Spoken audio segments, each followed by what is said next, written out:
Luke chapter 21. As Jesus looked up, he saw the rich putting their gifts into the temple treasury. He also saw a poor widow put in 2 very small copper coins.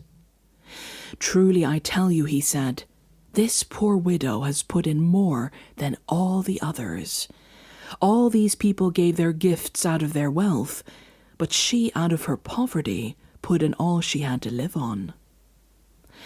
Some of his disciples were remarking about how the temple was adorned with beautiful stones and with gifts dedicated to God. But Jesus said, "As for what you see here, the time will come when not one stone will be left on another. Every one of them will be thrown down." "Teacher," they asked, "when will these things happen? And what will be the sign that they are about to take place?" He replied, "Watch out that you are not deceived, for many will come in my name, claiming, 'I am he,' and 'the time is near.' Do not follow them. When you hear of wars and uprisings, do not be frightened. These things must happen first, but the end will not come right away."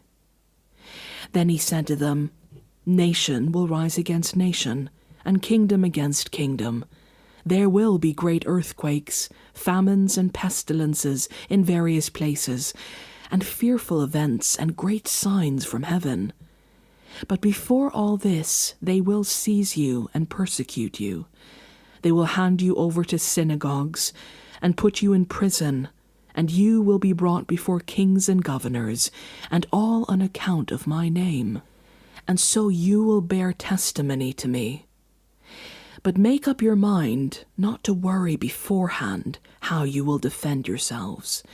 For I will give you words and wisdom that none of your adversaries will be able to resist or contradict.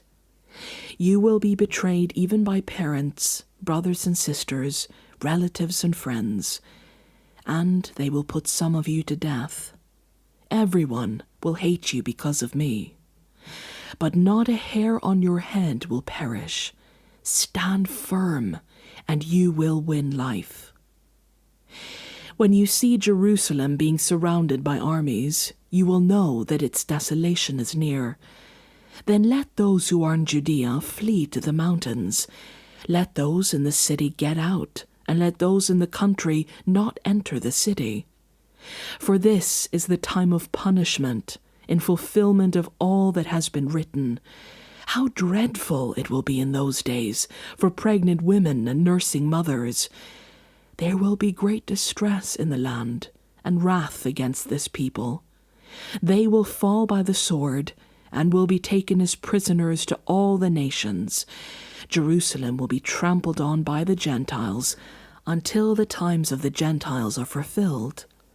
There will be signs in the sun, moon, and stars. On the earth nations will be in anguish and perplexity at the roaring and tossing of the sea.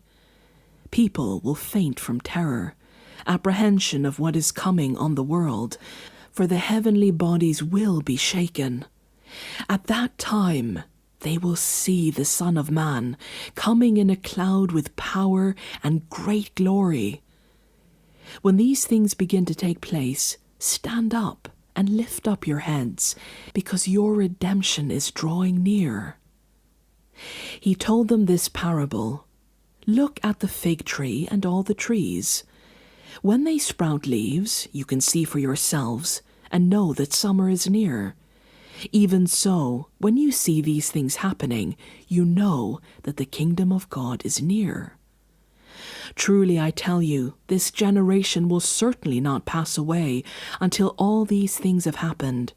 Heaven and earth will pass away, but my words will never pass away. Be careful, or your hearts will be weighed down with carousing, drunkenness, and the anxieties of life, and that day will close in on you suddenly like a trap. For it will come on all those who live on the face of the whole earth. Be always on the watch, and pray that you may be able to escape all that is about to happen, and that you may be able to stand before the Son of Man."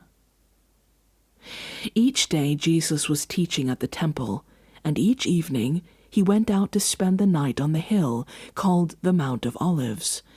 And all the people came early in the morning to hear him at the temple.